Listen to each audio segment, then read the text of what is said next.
What's good, folks? It's IMMORTAL here with a new Warframe video coming at you with a PSA type of video. This video is about why your build sucks. Now listen up before you going, hey, my build doesn't suck. Well, it's good for a specific mission, but it sucks everywhere else. This is something that a lot of people don't understand. You can't use one build for everything. I do get a lot of these questions live on stream. You should go check me out. And people ask me, why do you have so many copies of that one Warframe?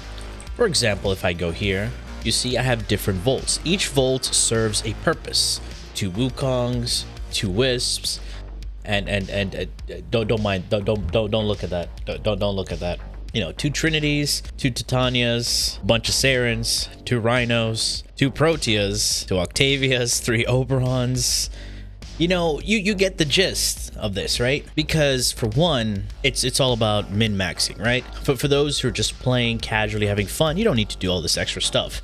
But if you want to have different experiences with different game modes, different Warframe loadouts, different synergies, then yeah, you kind of need more Warframes. And there are a bunch of people who play this game. People who love theory crafting and making their own builds, being creative. People who play for fun and don't care about anything. People who listen to their friends for advice even though their friend is stupid and the only thing that they have going for them is that they've played longer than their new friend. People who go to YouTube, click on a video, skip to a build, and then complain that that build doesn't work for them because they didn't listen to anything that was explained in the video. I know who you are. I see a lot of you in the comments section. People who go to Reddit or somewhere else, get a build, tweak like one thing, and then go to a content creator, pay them, you know, ask them to do a video, and later all they want is a shout out. Hey, shout me out. I have a channel too. Yeah, don't do that. That's friggin' weird. You know, there's a lot of weird people that play this game. I'm one of them. You're one of them too. But what makes a build good or bad is the mods you use. Basically, 50% of the build comes from the mods you use. The rest comes from interactions, synergies, and etc. It's basically thinking about the different interactions between your Warframe, weapons, and loadout, and the mission you're going up against. For example, you can't take an EOSO nuke Volt build into Eidolon hunts. It won't work, because the Eidolons are resistant to abilities and other damage types. Or for example, you can't take a single target build into ESO. You want something that can wipe an entire map. That's when, you know, pressing forward Volt and using a friggin' AoE weapon will come in handy. In Warframe modding, you have the Holy Trinity: duration, power strength, and range. Duration affects how long your abilities last, how long the DOT of the ability lasts, and everything else. There are frames that benefit from having a lot of duration and others don't. For example, let's say you go into a defense mission and you bring a high duration Nova with a little bit of power strength. What's that gonna do? That's gonna slow down the mission dramatically, because with some power strength Novas, molecular prime will slow down enemies, and the duration will have that friggin' aura persist for a really long time, and you don't want that. And the other thing is stretch, range. Sticking to the whole defense mission, let's bring out Limbo, for example. Press 4 with some duration and range, you're gonna really annoy your teammates. And again, that will also slow down the mission. Usually, you would not mod for triple umbral. It's just absurd. You will either do it for the memes or because you just can. Does that mean it's a good build? Does that mean it's effective? Well, for Star Chart, it doesn't really matter if you're doing quick in and out missions. Now, why does this build actually work? And why is it used?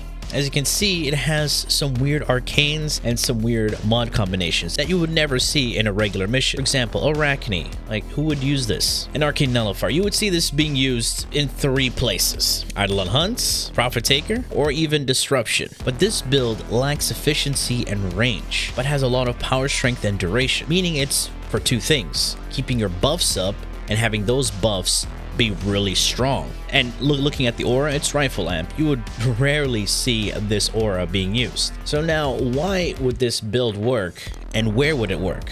For example, this build right here is used in Eidolon hunts, solo Eidolon hunts. We have adaptation and the 3 umbral mods to help you be tankier, because the enemies are a set level and they don't scale, but the damage is quite significant if you're not careful. So since we're health and shield tanking, we need as much armor, as much health, and some damage mitigation. And of course we have Arcane Nullifier for the Sentient Energy Spike, and we don't want it to drain our energy. And in terms of efficiency here, well, we're in an Eidolon hunt. We can just spam our pads.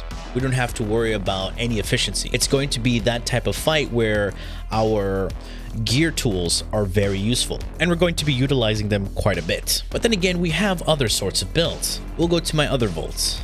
Now, this vault here has a helmet ability, Breach Surge. This one, as you can see, it also doesn't worry about efficiency, but it has range, has power strength, has duration, and it's modded completely differently. We don't have any health mods, and we don't have adaptation, but we're utilizing a similar mod, duration, power strength, but we've changed up other things. Then another example here is the speed build. In the aura, we got sprint boost, a bunch of power strength, sprint speed mods, preparation, just to start up with a lot of energy, and of course we don't care about duration nor range. Press one button and you zoom across the map. It's for quick in and out missions. So each build serves a purpose. You're going to need different builds for different situations. And this also comes into modding your weapons. This is the part that could annoy a lot of people. You have different types of weapons, primary, secondary, whatever. And within the primary department, you have your shotguns, your bows, your explosive weapons, but they do have some similar mods, also work differently. For example, the Babonico is a shotgun, and it's quite big. You got your damage, multi-shot, crit chance, crit damage. It's a crit weapon. But here we're using no elements. Why is that? Because the weapon has innate elements. Alternate fire will give you viral, and the primary fire will give you toxin. So with free viral procs, you can run a bunch of crit and hunter munitions to bleed your enemies. It's free damage. Since the primary fire has toxin, we can use one elemental mod to fuse that into a new elemental type. For example, here we have corrosive, and corrosive doesn't really synergize that much with bleeds, so instead of going with hunter munitions, you go with or fire rate, magazine capacity, and that makes the build different and more unique. Where this one is really good against enemies that are higher in level because DOTs just scales a lot better, while this one is good against raw damage output. Shoot and move on. This build has a lot of scaling. This one will fall off quite early. However, both of these builds are really good, really strong, right? What makes them better is adding more multipliers and knowing the faction you're up against. Yes, we can replace Prime Point Blank with a faction damage mod, but if you're doing low-level content, you don't need any faction damage because everything just blows up. Same thing with melee weapons. If you see a melee weapon with slash, for example, the Kana, this has crit, status chance, and slash. There's one build. Wait, does that mean it works the same with Reaper? Yes. Reaper Prime, Nikana Prime, Orthos Prime, Nami Skyla will have generally the same build. Literally, because they're all the same type of weapon. In a sense, they are a slash weapon, but the archetypes are different. What makes it different is just the stance, and each stance has their own different multipliers. So with all these mods available, the most important thing is knowing what works where. And it's okay if you're confused and you don't know what mod works where, but it's good to start out by learning what that mod does and how it affects certain abilities when it comes to Warframe. And for weapons, know what the mod does and know how it affects certain weapons. For example, punch through is good on single target weapons, but horrible with AoE weapons, because with AoE weapons you want it to make contact and explode, but with punch through it's gonna mess up that explosion because it's going through the floor, it's messing up everything. You also have to know that sometimes it's okay to not use health modes. Health and armor does fall off quite early, while other forms of defenses can scale up to higher levels. But not everybody does higher levels, so it's okay to just chill with health and armor mods to just deal with regular content. I have people coming to me asking, why do you not use health mods? I do use health, as you saw earlier with the Volt build, but it depends on the situation. I kind of felt like I had to make this type of video because I get these questions a lot. Why do you do this? Why do you not do this? How come I have to mod like this and you don't? Well, knowledge, experience, and of course, having no life in a video game.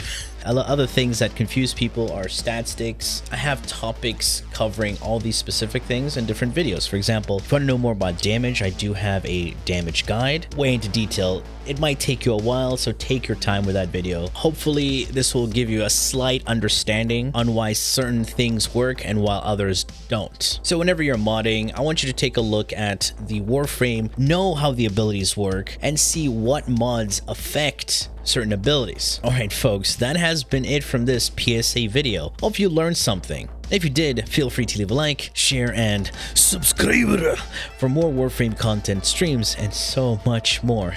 Do refer to the description.